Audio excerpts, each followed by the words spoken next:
As I walked past the conference room, my life went from shit to a bloody mess. A Scottish word meaning a truly huge bloody mess. I saw Bill showing pictures on the big screen from the wedding he attended yesterday. What caught my attention was what was in the background. My nemesis Darren Bryant was hugging my wife Judith as they headed up the trail to the hotel. Bill knew Judith, so he knew what was going on. No one said anything to me about it. Friends and coworkers. I realized from the laughter of the group that they had all seen it and already knew. Not only that, it was old news. I didn't stop. If they saw me, they gave no sign. I dismissed the idea that they had seen me and laughed at me. I found out later that this was the plain truth. Donald Harvey, our manager, had me covering Bryant all the time. I had to cover him again that day. Harvey canceled my vacation because Bryant had an emergency. Judith left on her own. Or is that what it seems like to me now? I spent the rest of the day not doing any work, but plotting revenge against my cheating wife, that bastard, and my so-called coworkers. I didn't want to work here a minute longer than I had to. I went to HR and asked about notice periods and annual leave. I knew I was entitled to at least 7 weeks. It turned out that Harvey hadn't canceled my vacation. I showed Stella his letter canceling his vacation and explaining the reason. She only looked at me sadly. Even she damn well knew. I was furious. I discussed everything with her and her roommate, the financial controller. I am very organized. It makes my job a lot easier. Maybe it's right that I suffer from OCD. I keep records of all my work and expenses. I was able to prove that Harvey was falsifying records to stop payments to me, which were then transferred to Bryant. Eventually, they were able to confirm that I was due 9 weeks of 3 days annual leave. I was owed over £17,000, which was paid to Bryant. Stella had printed everything out. I rewrote them as I didn't trust anyone else. My termination period was 12 weeks as I had specialized skills. I went back to my desk and wrote my resignation letter. I didn't give it to Harvey, who I just stared at until he was embarrassed. I had always been obedient. The only time I complained was when I had to fill in for Bryant. I went to meet with the CEO, David Bennett, one of the members of the family that owned the company. His secretary told me he was busy. I told her that I needed to meet with him immediately. Otherwise, I would contact a lawyer. She was very surprised at my tone. This was a very different me. She spoke to him again. He told her that he would be free in 20 minutes and for me to come in then. I knew from his tone that something was wrong. Later, when I remembered it, he tried not to laugh. I went back into the house and he kept me waiting. 10 minutes later, he let me in. There was no handshake. Sorry for the wait. Well, Adam, what got you so riled up? He smirked. I was actually calm, which surprised me. Here's my resignation letter. I've been shit on enough already. I've had my vacation canceled supposedly in the best interest of the firm. Everyone laughs behind my back when Darren Bryant entertains my wife and I have to cover his work while he does it. Harvey forges payrolls, so Bryant gets paid for my work, so you owe me over £17,000. You'll see those invoices. Given my annual leave, despite Harvey trying to give it to Bryant, I have just over 2 weeks to work. I'll work them off, but I'm not going to cover for Bryant. He could be in trouble. He could get into a very serious accident. Bennett wasn't just silent. He was gloating. I could tell by the look on his face that he was delighted with my feelings. You didn't know Bryant was entertaining your wife, did you? Dude, you're goddamn blind. He brags about it every damn time. I'll handle your money. Now get out of here. Well, I knew the position I was in. I had 2 weeks to get back at all those bastards, especially Bryant. I walked out of the office and his secretary almost shit herself. If I'd been angry before, it was clear from the look on my face that I was looking for trouble. I walked back to my desk. I could see that the others were watching me, but no one approached me. They had never seen me angry before. I finished my work on time. Harvey made me use my personal cell phone for work to save the firm money since my phone could have 2 SIM cards. I took one out and left it on my desk. I didn't give them a second more than they needed. As I left, I saw some people looking at me like I was a stranger. Bill inquired, "For once you're leaving on time, Adam. What's wrong?" "I have an appointment," I replied gruffly, and continued walking.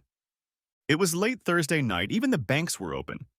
I walked into the bank, met with the assistant, and opened new accounts in my name only. When she showed me the balance in the joint account that Judith and I maintained, it was very low. I saw missed payments. I asked why the account funds were not coming out of her account as they should. Judith had canceled her mandate 10 months ago. The girl apologized as she should not have told me about it. I told her it was okay and I would not judge her. The anger I was feeling was building up. I walked out of the bank and headed home. I needed to think and make a plan. I need to tell you a little bit about myself. I'm Adam Holliday, 29 years old, good looking. I keep myself fit by going to the gym 3 or so nights a week and doing a bit of running. I am a mechanical engineer with high electrical and computer skills, troubleshooting large machines. I work with very expensive computerized machines that many local repairmen don't have the specialized skills for. As a result, I have to travel a lot. I guess I'm the kind of person that no one sees, who is always in the background. I never stand out, I'm just damn good at my job. I am, as you may have realized, taken for a fool. But I'm not. I'm just conscientious and I made a damn mistake trusting this whore and my fellow employees. I wanted our company to do well. I'll help anyone but Darren Bryant, who I've hated since our childhood paths crossed. I can't call him an asshole since assholes are useful. Judith had long treated me like something vile that she stomped on. Now I knew why. I tried to talk to her, but she always managed to avoid talking to me. She was used to getting her way. At first I let her do it because I loved her and wanted to see her happy, but lately just to avoid her sharp tongue. I realize it sounds like I'm a spineless weakling, but I always wanted her to have what she wanted. I thought that was what love was all about, making the other person happy. Apparently, in her world, that wasn't the case. Back home, I headed to my office. I often worked from home as there was less interference. We didn't have children, thankfully, so I remodeled one room. Today, I was going to work on the most important plan of my life. If Judith had a brief affair with someone else, I might let her convince me to see a psychologist to try to repair the damage done and rebuild our marriage, although that was unlikely. I tried to talk her into discussing our marital problems, but she was always too busy. However, she knew I hated Bryant with every breath I took, so there was no fixing this. It was a deliberate act designed to hurt me like hell. The fact that it was him hurt more than the fact that she was having fun with someone else, and that was painful enough. After the revelation at the bank, I checked all the bank statements for 2 years. I copied the relevant transactions into an Excel file. I reviewed credit card bills and did the same. I checked the payments to this hotel against my work schedule and found that there were 6 to 10 per month, no less. Many of them came on days when I was filling in for Bryant at other establishments. I'm sure they laughed that I was paying them for their entertainment. I hoped he at least paid sometimes, but knowing him, I doubted it. So today, I was going to one of his jobs when I got a call canceling my order because they had to self-isolate because of the COVID outbreak at the factory. Without that, I wouldn't have gotten into the office to see that painting. The previous day, I had also done Bryant. When Judith was on vacation, there were quite a few deals that Harvey made me cancel. One of them involved a photographer. Given the time difference, I thought he might be at work. I called and told the receptionist who I was. I apologized, but we had a fire and lost the photos he took. Can they stay in his archives? The receptionist checked the records and they are still there. If she printed them out and sent them to me, it would be expensive. But if she emailed them, I could print them myself or have the firm do it. I thanked her and asked her to email them to me. It would be easier for both of us as international shipping can be difficult. I opened the file with the information I had gathered. The photos confirmed my suspicions. Bryant wanted to entertain my wife at my expense. One of Judith's perks is having the latest car. She leases them. Last year, she forgot her driver's license and bank cards, so everything was in my name. No wonder she hasn't made a single payment on the car. The lease expires in 2 months. I thought that was great. I would use my car for the next 2 months, but I wouldn't renew the lease. I needed access to her account. When we got married, she wanted her own account so she wouldn't have to explain to me how she spends her money. She works at an advertising agency. So we agreed to keep our own account and pay into a joint account for household needs, tax, food, utilities, vacations, etc. I changed all passwords for computer, phone, and safe deposit box access. I checked to see if the prenuptial agreement Judith's father had insisted on was in place. I copied it and saved it in a new folder. I gave it a technical name that Judith could mistake for a working name if she managed to find out my login details. The file itself was given another access password. I put all the necessary documents, including this file, into cloud storage using a VPN to cover my tracks, so I had access to a copy of everything whenever I needed it. I use a key generator, so no Mom 1 or Mom 2 for me. I calculated all the money Judith owed me. It came out to just over £47,000. She, or rather I, had been paying for that hotel room for 14 months. The vacation alone cost £11,000. We had a joint savings account with £105,000 in it. They were to go towards extending this house, my idea because it has big rooms and a large plot. Plenty of room for our kids to play when she feels she can have them. We talked about kids before we got married, but she soon changed her mind and became more career-oriented. If I didn't like it, fine. Why did I put up with her crap for so long, I asked myself.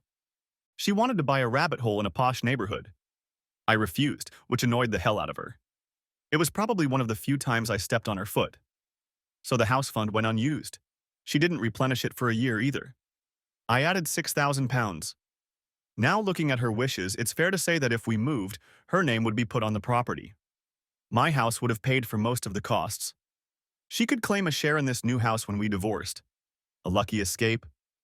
I transferred £105,000 into my new account. If she complained, I would say that her share would cover her debt to me. Having completed all the necessary money movements, I canceled the debit and credit cards from the joint account.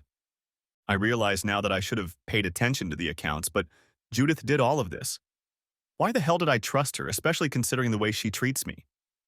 When I finished, Judith wasn't home yet, so I put the pizza in the oven. If no one called Bryant, she wouldn't know I was in the loop. If she didn't come home, then they knew. I was just finishing my pizza when she arrived. To say she was shocked is putting it mildly. She sighed. I thought you were at the office. I smiled.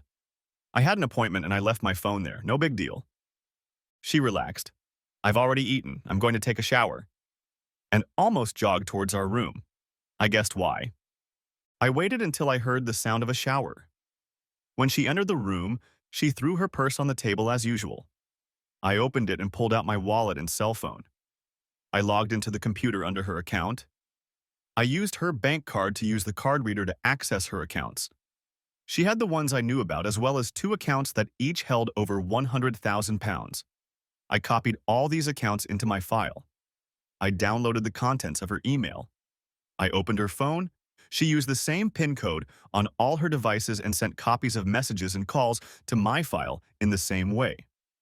I replaced everything in her purse and was already sitting down with a cup of tea when she came downstairs. She was dressed rather drab compared to her work clothes. I decided to cheer her up. I'm not worth dressing up for. She only looked at me in her usual dismissive manner. I'm too tired. Maybe one more night. I laughed. Yeah, why not? It's only been 12 months since you gave me access to your body.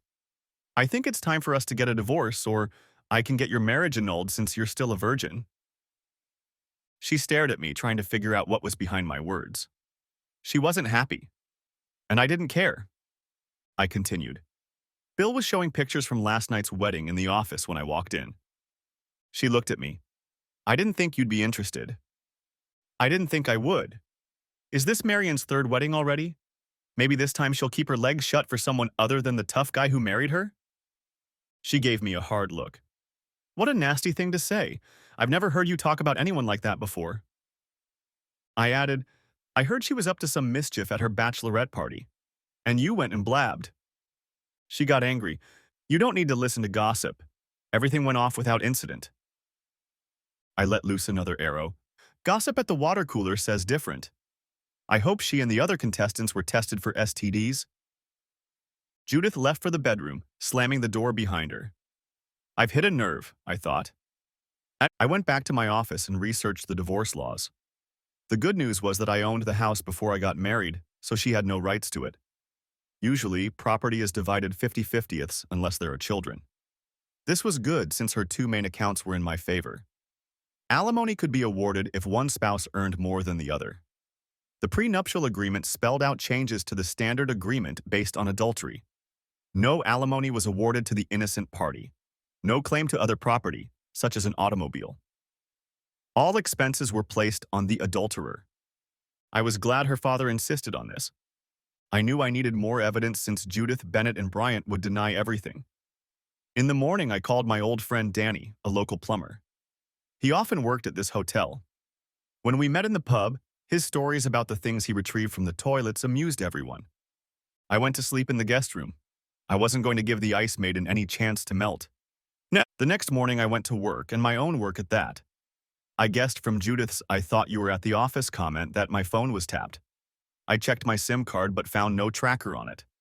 When I inserted a working SIM card, I found it hidden, as described on the internet. I bought a phone for £20 and put the company's SIM card in it. I left this phone at work. On the way to work, I called Danny. I explained what Judith and Bryant were up to. Danny hates Bryant too. Bryant was the school bully until I beat the crap out of him. Next time, he'll be reassigned to the other floor. Danny was going to the hotel that day, so he'd have news for me later. He had an idea about the evidence. I was back in the office by 4 o'clock in the afternoon. Work was going smoothly, thankfully. I went to the finance department and gave them my new account details. I left strict instructions not to share these details with anyone. My tone surprised the girls. I left at 5 o'clock in the evening. Danny called and suggested a pint of beer later, and I agreed to meet at 8 in our neighborhood. Judith wasn't home, so I made myself dinner and settled in front of the TV. She arrived about 7:30 and was surprised to see me again. I told her, "I'm off. I have a hot date with a nymphomaniac. Maybe I'll see you Monday." She just looked at me. She smiled. "So she's in for a disappointment then." I laughed. Maybe she'll be interested in me and not just herself. I walked away before I wet myself. She was pissed. Bullseye? I was really starting to realize that my life was about to change for the better. Danny brought pints and we sat down in the corner, away from the others. "Adam, you don't deserve this. You're a stand-up guy. You'll help anyone. No one at your job bothered to tell you that. Screw them. A lot of people hate Bryant. You remember Kate Duncan? He used to pull her hair and call her names in school. She works in a hotel. She's single, very beautiful, with the body you dream of. She would never have fun with a married man like me. I told her about them and about you. She's still partial to you for some reason. Oh yeah. You caught Bryant dragging her by the hair off the bench and beat the crap out of him. I'd never seen you angry before, but that day you looked like nothing was going to stop you. If he tried to hide behind a brick wall, you'd go through it to get him. No one tried to stop you. They're booked in for next week, Wednesday and Thursday. She'll make sure they get a separate room. There will be a video camera hidden in it to capture them. When they're done, I'll make an emergency call to deal with the clogged toilet in the room. I'll take the camera and give you the SD card. It's so small it will fit in the smoke alarm that's on the bed." I told him, "I owe you both." He smiled. No, that's what he deserves. I thought Judith had more sense. We had a couple more beers each and I headed home. In the morning, she suggested we go to the car dealership and look for a new car since the lease was coming to an end. "You don't mean my new car, do you? It's registered in my name and you haven't paid a dime for it. We can go and I'll tell them I'll return it when the lease is up." She looked completely dumbfounded. She left without waiting for me. She came back 15 minutes later. "My debit and credit cards don't work. What have you done?" she shouted. I calmly replied, "I was checking my bill because I was sure I had paid it, but I got a letter asking me to pay it. I saw that you haven't paid anything on your house bill in a year. I'm not going to support your lifestyle of treating me like crap. I canceled the cards. Use your own, damn it." She got even more pissed off. I very rarely swore at her. "It must be the bank's mistake," she almost shouted. "No, they showed me your order canceling the mandate. No damn mistake." "How?" she screamed. "I called them to find out the reason because I thought it was a mistake. Turns out the mistake was that I trusted you with our finances." I felt like she was about to explode. The rest of the weekend we didn't speak. I mowed the grass and tidied up the garden. I painted the decking in front of our bedroom as the smell of decking paint was making her sick. Monday at work, I tackled the paperwork. I also drafted emails to all my clients explaining why I would no longer be working at Bennett's after I was officially made redundant. I will be looking for work after that date. A few people tried to poach me, but because of my sense of loyalty, okay, I might add stupidity, I didn't pursue the change. I sent them off just before I left. Access to them was password protected so no one would find out. I changed all my work codes. Harvey wasn't in the office. I felt cheated. I was waiting for him to pounce on me with accusations that he had fired me and that he had cheated me out of my money. I looked for any opportunity to plop him on the table and rearrange his body parts. I went to see a lawyer. I had known Dawn since high school.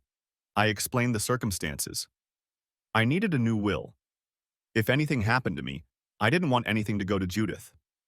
Dawn quickly drafted a will detailing the reasons why I was changing it so that if I tried to revoke it in court, they would have grounds.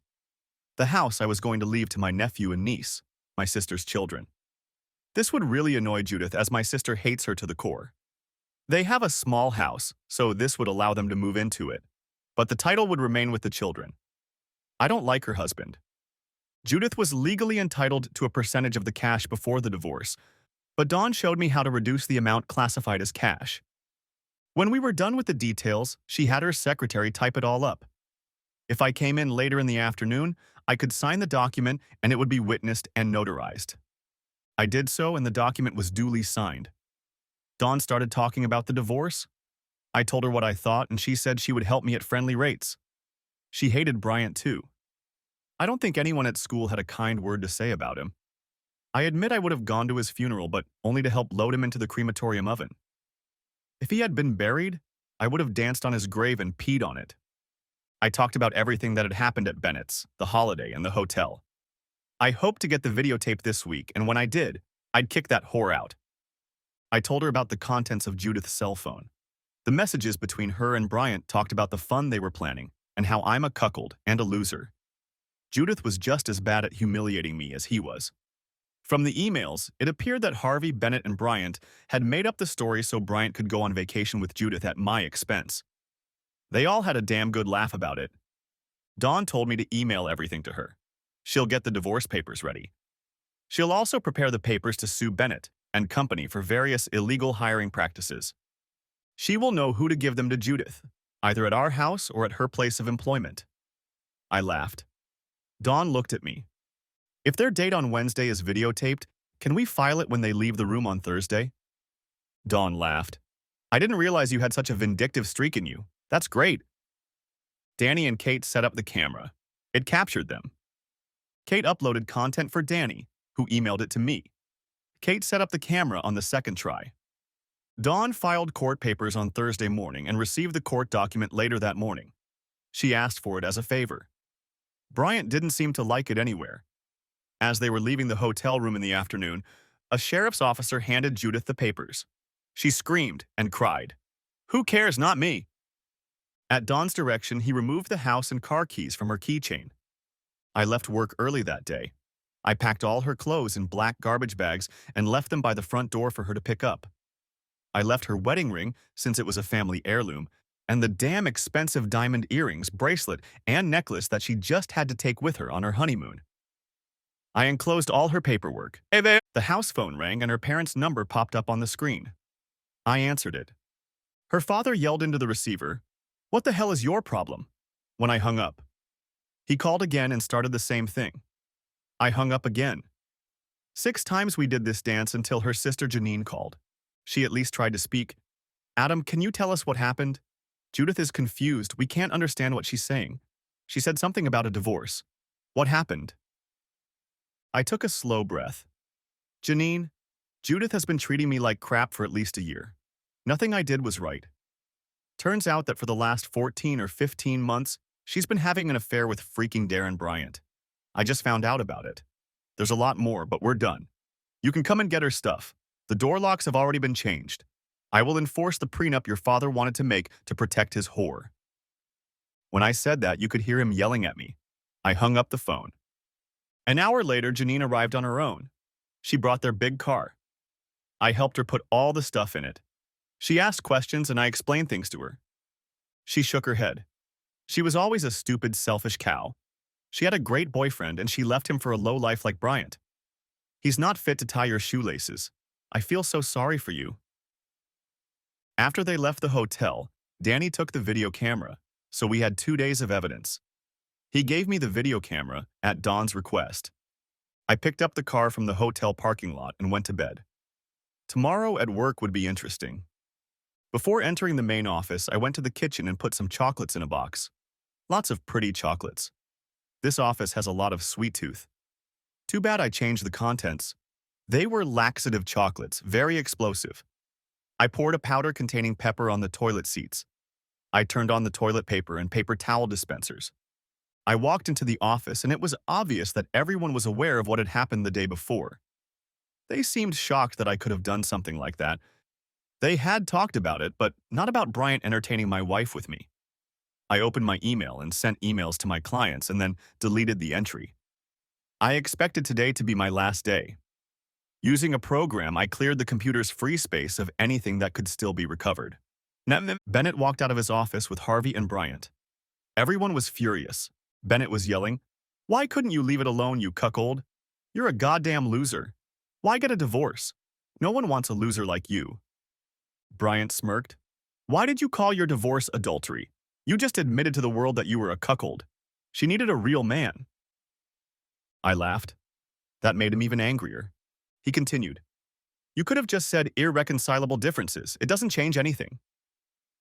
I spoke calmly, but loud enough for everyone to hear. This man's name is here for a reason.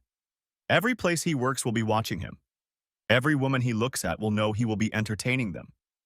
That means the divorce will be in a few weeks, not a year. I'm not a goddamn loser. I put my trust in some idiots and they screwed me over.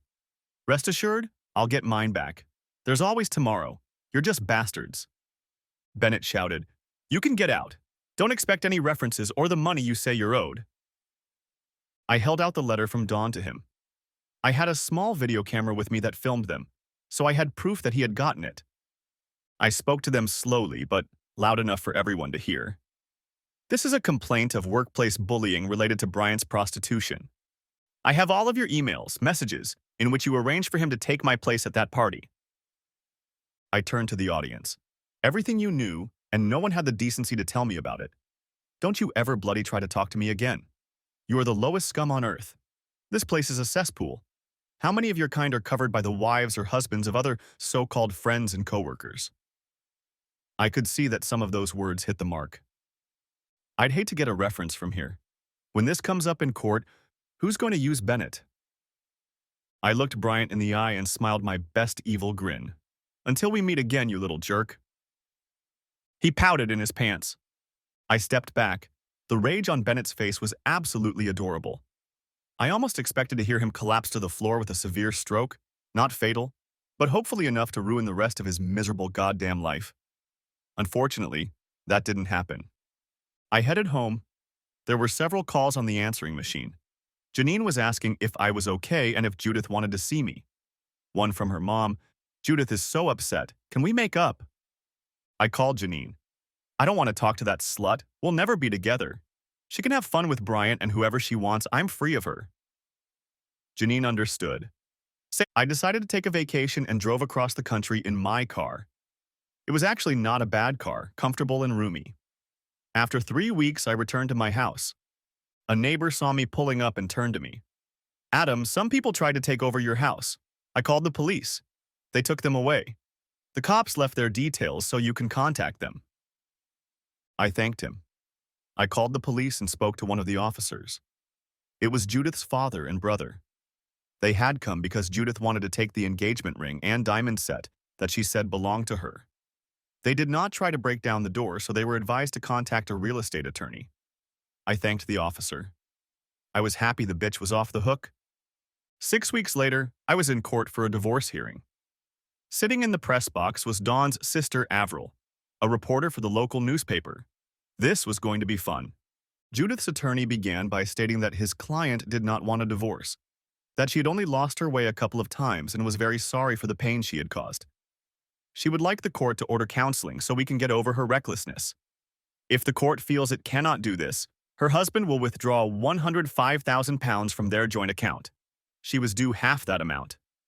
Dawn stood up. Perhaps Mrs. Holliday could appear in court and we could check her actions? Her attorney quickly tried to prevent that. The sheriff noted his reluctance to put her on the witness stand. Dawn continued. My lord, this marriage is over. Mrs. Holliday was having an affair with Darren Bryant, aided and abetted by Mr. Holliday's manager and owner of the firm. Bryant also works there. Mr. Holliday was fired from his job for having the audacity to divorce this adulteress rather than allow her to continue her games with him. This affair went on for about 15 months before her husband found out. It was a deliberate act on her part as she knew Bryant and her husband hated each other. This stretches back to their childhood days when Bryant was the school bully until Mr. Holliday dealt with him. With the connivance of his superiors, Mr. Holliday was forced to cancel a vacation trip to try to improve their relationship. Bryant went instead. My client was forced to work to fill in for Bryant, who was on an important course. That's completely untrue. That was a year ago. The fact that she took Bryant on vacation rather than her husband shows Mrs. Holliday's utter contempt for her spouse. Since then, my client has had no intimate relations with his wife, for which he is now very grateful. Her attorney raises the issue of the division of marital property. At her request, both maintained personal accounts, but had a joint account for household expenses. By order of the bank, each personal account paid out so much each month until Mrs. Holliday decided to cancel her account 10 months before their separation. This did not prevent Mrs. Holliday from spending money on her adulteries, but she only used the joint account, which by then held only Mr. Holliday's funds. In total, she spent more than £47,000 on Bryant and herself, funded by Mr. Holliday. Their emails and messages about it say gloatingly. The invoices for their hotel room and the bills used are contained in documents which I will shortly provide to the court. This was not once or twice, as she wants us to believe, but over a period of 15 months, meeting at least 6 to 10 times a month, if not more. Mr. Holliday's neighbors claim that a man remarkably similar to Bryant was often in their home when Mr. Holliday was away for a few days on business. One or two instances may be remedied by the labor and goodwill of both parties, but such an immaculate violation of the sanctity of marriage means that there is no hope of reconciliation. The £105,000 bill was for extending the house or moving house. Mrs. Holliday had not contributed a penny to it in the last year, while Mr. Holliday continued to pay £6,000. Mrs. Holliday did not pay the rental value of the car she drove. She specifically put it in Mr. Holliday's name so that he would pay for it. Her texts and emails show that this is exactly what she did. Any money Mrs. Holliday feels she is entitled to is more than offset by the amount she owes Mr. Holliday for stealing from the joint account. Judith's attorney stood up and stated that it was not theft. Dawn said it was a matter of interpretation. Judith, her father, and the lawyer cheered. I only smiled complacently. Dawn continued. Before the marriage, both parties entered into a prenuptial agreement. Judith's attorney interrupted her. We challenge the relevance of that document. In our opinion, this document misapplies the law. Dawn continued. It was drafted by a learned friend of mine, looking at Solicitor Judith. It allows for the division of marital property, but does not allow for alimony to be paid to the injured partner. Mr. Holliday owned the house before the marriage. There was no mortgage because it was bequeathed to him after his parents died in a car accident. Mr. Holliday's accounts at the time of the divorce are reflected in this document. Excluding the £105,000 already mentioned, his assets amounted to £34,900. Motor vehicles are excluded from all assets.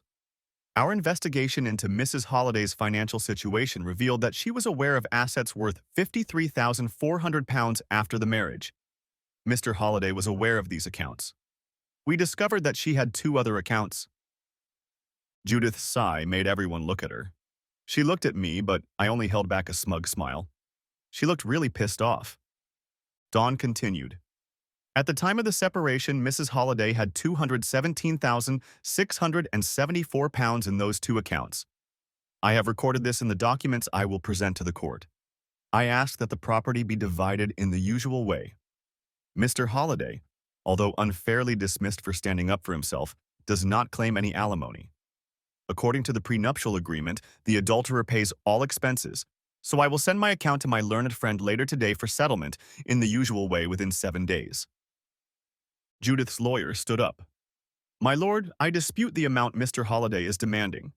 The two accounts in question are her retirement savings, which had to be withdrawn due to financial changes, so they should be disregarded. They should have been reinvested, but due to her emotional state in relation to the divorce, this did not happen. My client disputes Mr. Holliday's claim that she owes him over £47,000 on the household account. As I have asked previously, I am seeking advice. Dawn replied, the payments on this account match the bonuses she received in her job. Again, the relevant documents refute the claim that these are her retirement savings.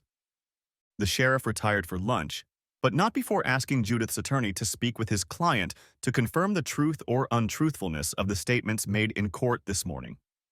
He didn't like being lied to, so he hoped for the truth. After lunch, Judith's attorney stated that the facts reported by Dawn were true. The sheriff granted the divorce suit and ordered her to pay me £118,000. He disregarded £105,000 as these sums amounted to what she had spent specifically to humiliate her husband. To summarize, he expressed his dissatisfaction with her behavior in relation to adultery and the fact that she hid her assets. Avril's article in the newspaper was excellent. It covered all the main points except for the amount awarded. Judith, Bryant, Harvey, and Bennett were named and shamed. I was happy to be rid of this whore, but I wanted more. Much more. Judith and her family had always been church-going. My non-attendance didn't suit them. 2 weeks later, it was Mothering Sunday. I can only imagine their shock when they came out and saw many, at least 60, pictures of their daughter with Bryant, and another 20 pictures of the minister with the wife of a local politician. Danny had set up the camera a day early as the hall was not booked that day. It wasn't until we were reviewing the footage that we noticed the priest. From the looks of it, all the parishioners were on edge. The priest had to run away from his wife's brothers. Judith's father almost had a stroke. It's like the 10 Commandments. Thou shalt not commit adultery. Maybe she was the one they should have been looking at. 5 weeks after that, I was back in court against Bennett, Harvey, and Bryant. Avril was back in the reporter's box. Bennett's lawyer tried to get her removed, but the sheriff decided the case was in the public interest. Dawn called me to testify. I sat in the box for over an hour before she finished talking to me. I detailed the instances of Harvey ordering me to fill in for Bryant at work, about the canceled vacation and the lack of payouts. When I checked the dates of withdrawals from our joint account, they matched. When I told Bennett about it, he only laughed. He knew about the affair because Bryant had openly bragged about it. I detailed how I had discovered texts, emails between the four of them indicating their collusion. At the end, I disclosed that I had not been paid for the period of my termination, as well as the amount paid to Bryant in my place. Dawn's last 2 questions were, how would you describe the relationship between Bennett, Harvey, Bryant, and the other employees, especially over the past 15 months? I answered, I was treated with contempt. Harvey threatened me if I complained about covering for Bryant or having to fix his shoddy repairs. Bennett just looked at me and smirked. My so-called coworkers seemed to know jokes I didn't. They used my honesty to prank me when I was doing my best for the company. Harvey even made me use my own cell phone to save the company money. He put a tracker on the company's SIM card so Bryant would know if I was coming. She asked, if you had known about this before, would you have worked as hard for them? I replied, no, I would have quit. I had offers, but I decided loyalty was a good character trait. Dawn filed all the paperwork with the court. Copies of emails, texts, my business records and reports, payments made and due.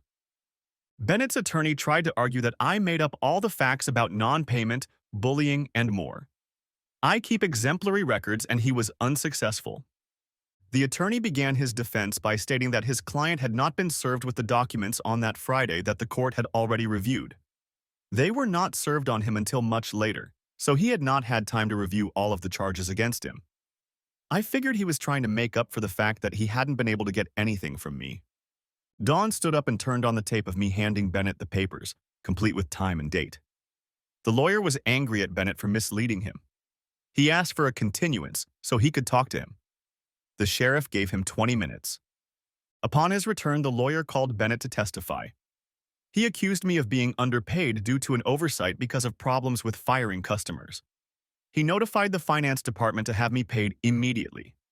The attorney did not question him about what he knew about the affair or his involvement in it. Bennett was about to leave the witness stand when Dawn stood up. "Just a moment, Mr. Bennett," she smiled. "Beware of her smile. I'm about to fry you." "Mr. Bennett, are you actively recruiting people for extramarital affairs during business hours?" Both Bennett and his lawyer looked at her. Bennett stammered, "No, it happens sometimes, but I don't hire people based on that." Dawn lowered her gaze to the paper lying in front of her.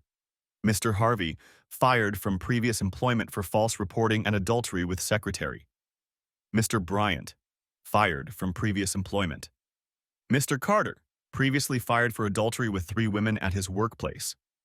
Mrs. Simmons, fired for adultery at her previous place of employment with the husband of the owner's daughter. She spends 2 days a week in your office, doesn't she? Harvey, Bryant, Carter, and you share her sometimes. You talk about the wives of other employees you've entertained. You share your sexist jokes about lustful husbands like Mr. Holliday, who were decent men and foolishly confided in you. Bennett's supportive wife stepped forward. "Tell me why you think hiring people is not pimping, not soliciting prostitution. After all, that's exactly what you're doing." Bennett blushed and was unable to answer. Bennett's attorney tried to prevent him from answering, but the sheriff ruled that the question was legitimate because a complaint had been filed against him. Bennett was unable to answer. "Were the emails you sent to Mrs. Holliday about how to supervise her husband the actions of a caring employer? Did they comply with health and safety regulations relating to looking after the physical and mental health of your employees? When you found out about his wife's affair with your work partner, you did nothing to inform him. Is this the act of a caring employer or a predator who is so keen to hurt someone because they are so much better than you?" The only thing that made sense was not wanting him to leave because you needed his skills. But even then, you bullied him with Harvey's help. Sent him away so Bryant could entertain his wife, a caring employer. When he found out about it, instead of helping him, you ridiculed him and then unfairly fired him. Without him, we see what your company has become. All of these actions constitute bullying and harassment in the workplace. That's what you are, a bully and a predator. Dawn continued. "Who got the idea that Bryant had to entertain Mrs. Holliday in order to screw Mr. Holliday?" Bennett lowered his eyes. The sheriff told him to answer. "Bryant, he hated Holliday. He knew the man was a better engineer, but that wasn't all." "Why did you agree to this?" "I thought Holliday was a loser. He could get lost in a crowd. It was fun to watch that deluded bastard know nothing. It was no longer interesting to listen to Bryant talk about Judith and how bad she was. We planned for him to find out. We thought he'd capitulate. We could have wiped his nose for months cuckolded him. But he fought back. He cheated us out of everything we had. All the clients who used his services left us. Bryant is so afraid to go outside. Harvey shits his pants at the mere mention of his name. I looked up when he said they'd worked it out. No wonder Bill kept quiet. He was in on it. They'd seen me and laughed at me after all. To hell with them." Dawn continued. "Whose idea was it to ask Mr. Holliday to pay for all the room orders?" "Harvey. He disliked Mr. Holliday because he always showed him up as a bad manager." "A Holliday?" "Bryant and Harvey. I laughed so hard I agreed." Dawn said quietly. "Steal Mr. Halliday's salary?" Bennett hissed. His lawyer stood up, disputing the phrase. The sheriff allowed it since that's what they were doing in this context. Bennett said, "Harvey and Bryant, I went for it. We knew from Judith that he never checked the accounts, so he'll never know." "Why did you fire him for no reason?" Bennett was furious. "No reason. That bastard let everyone know what we did. He made fools of us. He stood there with an evil smirk on his face and watched Bryant almost throw up. He crapped his pants. From the look in his eyes, he hated us. I didn't realize he was so angry. If I had known, I never would have gotten involved. If I'd left him there, one of us, maybe all of us, would have been peering over his shoulder, waiting to see what he'd do. He put laxative chocolates in the kitchen. People had to stand in line to go to the bathroom. A lot of people had accidents. No one saw him, but we know it was him." Dawn said quietly, "As with everything, you accuse Mr. Holliday with absolutely no evidence. You've bullied him, ripped him off because you're jealous of the kind of man he is. You're pathetic." Dawn sat up. The sheriff was trying not to laugh as Bennett explained the predicament the officers were in. He would talk to Dawn about it later. In his opinion, it was completely justified, and if I were brought to trial and found guilty, he would admonish me. Bryant spoke next. He told his lawyer that it was just a little fun to get back at me. Judith and he got close, thinking up ways to humiliate me. This went on much longer than expected. Over the course of the vacation, I was just overwhelmed. Dawn asked just one question. Did you ever pay for the room you used or the beer you drank at his house? Bryant lowered his eyes. No. Things got even worse for Harvey. Dawn accused him of falsifying payroll and annual leave records. She made sure his deception was on the court record. If the Bennetts went broke, which was likely, no employer would look favorably on him. The sheriff postponed sentencing for 2 weeks. Before the time limit expired, he asked Dawn if I had been paid as Bennett had suggested. The answer was no. Summarizing his findings, he left them unsupported. He found all the complaints in our favor. He awarded me £200,000 for their actions and £33,000 for non-payment of wages. He made a further order that none of them were to receive a penny of wages until all payments to me had been made. If an attempt is made to go bankrupt to avoid this, he has records showing that the firm's bank balance was in excess of £2 million. He'll put them in prison for a long time. He made Bennett pay my legal fees. The next day I received full payment. Bennett paid Dawn's legal fees. The full amount, no buddy bets. I was enjoying my freedom. I felt better than I had in the last few years. I had done some counseling and repair work that convinced me that instead of working for someone who was screwing me over, I should work for myself. The biggest expense was specialized diagnostic equipment, costing between £20,000 and £30,000. Bennett decided to liquidate the company before he lost everything, as he had a few customers left. On the day of the sale, Danny went there to try and buy equipment on my behalf. I knew they wouldn't let me in. I set a budget of $30,000. The catalog had the first 4 items I really wanted, but I expected each one to cost $10,000 and up. I was very surprised when Danny called and said I had all 4 for $17,000. I told him to try to get as many of the items I had marked down as possible. Later, he called back. He had spent $30,000, but there were still 2 items on my list that I had set a 3-piece limit on. If I needed them, he would loan me the money for them. I said I didn't need a loan, but I wanted to get them if possible. With them, I started a company called Halliday Mechanical Services.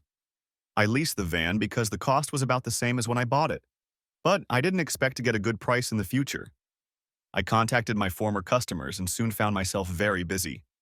I got calls from several of Bennett's former coworkers who were hoping I would hire them.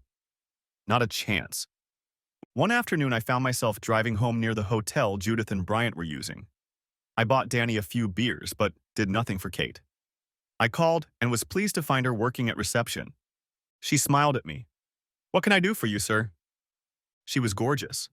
She had been a beautiful girl, but now she was fully a woman. Danny wasn't lying when he said she had the kind of body one could only dream of. I liked her smile right away. "Kate, I'd like to take you out to dinner to thank you for what you've done for me with Danny. If there's anything else you'd like to do, I'd be happy to do it. I owe you a lot." She smiled again. "You can have me over for dinner tomorrow at 7. I finish at 6, but I'll shower here and try to look presentable for you." It was my turn to smile. "You are much more than presentable. You're beautiful even in your corporate clothes. I'll be here on time. Thank you for not brushing me off." We exchanged smiles and I left feeling like I had won the lottery. I was glad my work the next day was close to home and went smoothly. I finished early and came home, showered and shaved, and then started thinking about what to wear. I wanted to make an impression, but I wasn't sure what kind. I felt worse than a 15-year-old on a first date. I realized that my closet needed an update. I was in place at 6:45. I was very nervous. She showed up a few minutes later. She was stunning. She was laughing at me. I realized my jaw had dropped. "I'm sorry, but you look absolutely gorgeous." I admitted, "I haven't had my tongue rolling like that since I was 15. She laughed and held out her hand to me. She took me to a restaurant. I don't remember what I ate, but I can tell you it was the best night of my life. After eating, we went to the lounge for a drink. I was glad I took a cab. Even if I hadn't been drinking, I don't think I would have been able to drive. She is very intelligent and we talked about a variety of topics. She never criticized my views, but made me explain when they differed from hers. We gently discussed our differences and learned so much more because of it. Her laughter lit up the room. It was past 10 o'clock when she said she had to go as she had duty at 7 in the morning. I told her I would take a cab, but if she wanted, I would take her home before I dropped her off. So we did. She stopped about a half-mile from my house. Before we left the hotel, I said, "Kate, I came tonight because I am indebted to you for what you have done. Never before have I enjoyed an evening like this. I'd like to ask you to meet me again if you don't think I'm too frank." She kissed me back. She pulled out my cell phone and asked me to open it. She entered her number in there. I gave her mine and my email since she said she would send me her lists so I would know when she was free. We've been dating for 3 months. She's so sweet, I'm just trying to convince myself that she's another Judith. I know she's not, but when she's working, I have a different life. I've been spying on Bryant.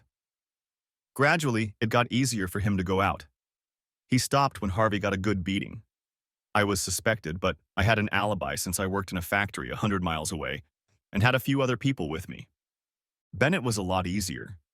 He likes a good drink at the golf club, so he was caught 3 Fridays in a row over the legal limit. He's been banned from driving for 10 years, must pass a sobriety test and retake his driving test before he can be issued a license again. In total, he was fined £5,000. His wife is said to have kicked him out of the house and is divorcing him over adultery, demanding every penny she can get. But Bryant is private. Eventually, I caught him walking through the park towards the pub. I beat the shit out of him again. The next day, I was at home with Kate when the police called to say Bryant had been assaulted. I had to tell them I didn't have an alibi. I didn't want to get my friend involved in something that could lead to jail time. Everything I was wearing, clothes, mask, underwear, gloves, etc., was burned and completely destroyed before I even got home. I didn't say a word to him. Kate laughed as she told the officers. I wouldn't have had the strength as we spent the whole day in bed. The police officers drove off. I looked at Kate. She was smiling. I took her hand and pulled her to me. And so we got down to business. Next chapter. At work, everything that could go wrong went wrong. Every time I fixed one part, another part would fail. It was an older model, and I had already told them it needed to be replaced about 2 years ago. A new machine was ordered, but it was due in 6 months, so I had to repair it. 2 days turned into 4. Kate and I talked on the phone. I loved hearing her voice and listening to her talk about her day. She laughed when I told her about things that were going wrong. Time alone together made me look forward to the future. After Judith, I didn't look for another partner as I didn't feel I could trust again. Kate said she was waiting until I was ready. I thought about my life without her and it would be disgusting. If anything, it would be worse than what I had with Judith. If anyone existed for me, it was Kate. I knew I loved her like I'd never loved anyone before. I needed to talk to her about it and what I needed. That day when I got home, she worked until 11 p.m., so I didn't see her. I was busy putting together a bill for the job when the doorbell rang. I was surprised to see her there. She looked worried. I invited her to come in. I wanted to kiss her, but she pulled away. Now I was concerned. She spoke softly, almost sadly. "Adam, while you were gone, Judith was at the hotel with her firm making a presentation. Afterward, she spoke to me. She knows we've been seeing each other. She asked me to ask you to talk to her. You have not spoken once since the documents were served. She will meet you wherever you wish. She said she has no intention of harming us. She wants to explain everything to your face. It bothers me that you still have feelings for her. You never mention her. She's more experienced than me, so your life will be better than the one we had. I don't want to lose you, but it's better to lose you now than later." She was almost sobbing when she finished. "Kate, while I was gone, I thought about you a lot. I love you in ways I never thought possible. I've never loved anyone the way I love you. I kept you at a distance because I was very much afraid of being betrayed again, though every conscious thought in my brain said it would never happen. I never mentioned Judith because I feel nothing but contempt for her and for myself for letting her treat me the way she did. Judith is right. It's probably time to talk. She knows I will never forgive or forget what she did. She has no feelings for me, and I don't have any for her. You said you waited until I was ready. You were willing to wait because to you I was worth it. especially if I was with you at the end. I kept telling myself over and over to let love in, but I was so scared. You took that away. I want you in my life. Kate threw herself into my arms and kissed me. She said, I have a check in case it rains, don't forget.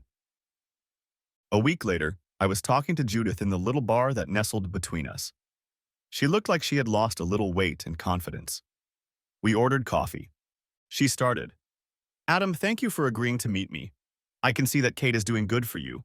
You've never looked so happy in the last few years, if not your whole life. She's not like me, so take a chance. She's a beautiful woman. I want to apologize, even though I know that word sounds ridiculous coming from the mouth of me, the nasty bitch. I've been thinking for a long time about why I ruined our marriage. At first I wanted to blame you, but Janine wouldn't let me do that. She made me realize how much I hurt you. I found a counselor who helped me learn the truth about myself and why I did what I did. I still have a lot of work to do.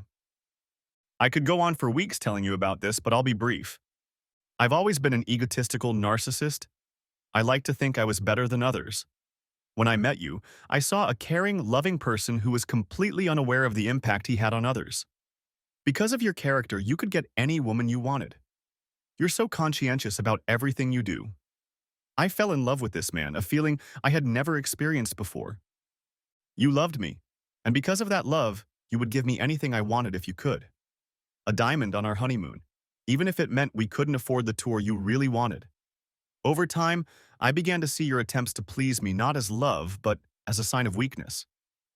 When we talked about children, I wanted them at first, but having lost track of who you were and, as a result, my respect for you, I decided against it. Once again, you didn't resist. You always put me first, and I never realized what that really meant until it was too late.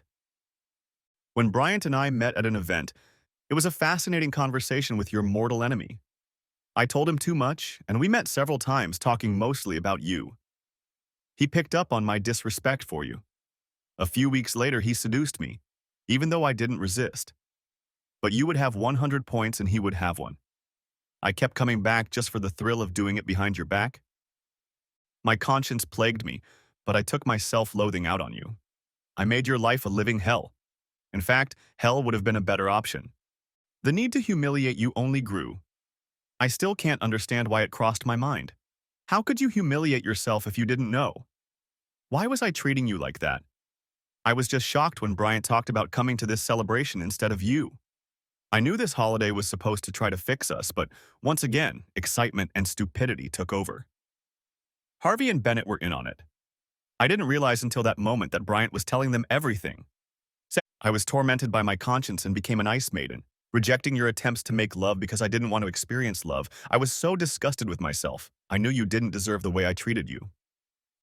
I didn't know until the trial that they orchestrated the whole thing, putting up the pictures to publicly humiliate you. I'm so sorry.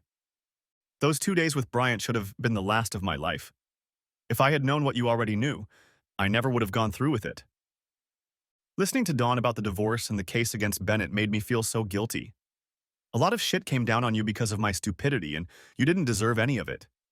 I was so ashamed of the way I acted. I realized that the only person who was truly humiliated was me, and I deserved it. I couldn't believe I wasted my money on that bastard. When we walked out of the church and saw our pictures and the priest's pictures, I realized you were behind it all. I was mad as hell, but my conscience kept me going. You deserved it. That's when I sought counseling. After that incident, I caught Bryant and got revenge on him. It was at the club. She smiled and added, I heard he wasn't working anymore, but he never got caught. Dad and my brother caught him and made him give me all the money back. I noticed it, but I didn't know the reason. I'm sorry I was such a self-centered bitch who mistook love for submission, caring for weakness. I'm moving to another branch to get out of this town. All I get here if I go outside is a room. I need a fresh start, a chance to be a good person again. I may never find someone as good as you, but I only have myself to blame for losing you. I misinterpreted everything you did because of love as weakness, whereas it's strength. You didn't do anything wrong. So if I can give you advice, some of it I learned in therapy. It's okay to disagree, to want different things, but discuss them. Don't back down just because it will make the other person happy. Say what's on your mind. Bennett was only right about one thing. You're a damn good engineer. I'm not surprised you're doing so well. You're a damn good person, you just don't believe in yourself enough. Tell Kate about the feelings you're holding back because of me. Be a team player. She'll help you. With great sadness, she finished. I'm a damn fool. She stood up and said goodbye to me. I returned home, where a worried Kate was waiting for me. I said those 5 little words. Kate, we need to talk. I smiled as she raised her eyebrows. I kissed her gently. I told her everything that had happened, about how Judith had mistreated me, and also about Bryant. I told her how I felt inferior, how I couldn't believe I deserved to live with her. When I was done, she cried. I cried too. For the first time in my life, I spilled out all over myself. We finished crying, snuggled up against each other. When we were done crying, she wiped my face. Adam, Judith was right about 2 things. What a wonderful person you are and how little you realize it. Maybe if counseling helped her, it will help you too. When you mentioned the kids, I could tell from your voice how deeply it affected you. It's a lovely house, a large lot, and it could be expanded so you could have a lovely family home. All I can say is that if we lived together, I would love to have children with you. I'm not Judith. I don't see you as a calm, thinking, weak person. I see a strong person who is always striving to be a better person, to help others. We will disagree, we will sometimes fight, but you will always have my love and respect. Think back to our first night. Throughout dinner we talked, we had disagreements, but we discussed them and learned how different perspectives added to our experiences. We both need to talk to discuss any problems that may arise. Later, she moved in with us and we talked about renting her apartment. She wanted to wait a few months to make sure I was happy. A few weeks after she moved in, I was at the safe when she noticed the jewelry boxes. She insisted I get them.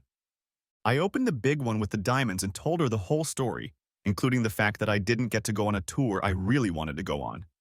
I had purposely kept it from Judith because she had betrayed me with Bryant. I blushed, taking the small box in my hands. Kate, this is a family heirloom. I gave it to Judith as a gift, but I kept it for myself. It's an engagement ring. I've been thinking about proposing to you for weeks now. I asked your father's permission, and he's thrilled, and so is your mother. Kate, will you marry me? We'll pick out a new ring for you if you say yes. She looked into my eyes, smiling, her tears flowing. She said quietly, yes.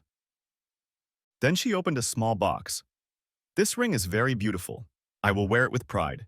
It will need to be resized. I will not wear the diamond set because of its history. You wouldn't want me to wear it the same way, so I think you should give it to Judith as a parting gift. I contacted Judith and arranged to give her the diamond set. She was very grateful. She said that if she was ever tempted to do something bad, it would remind her of her selfless love.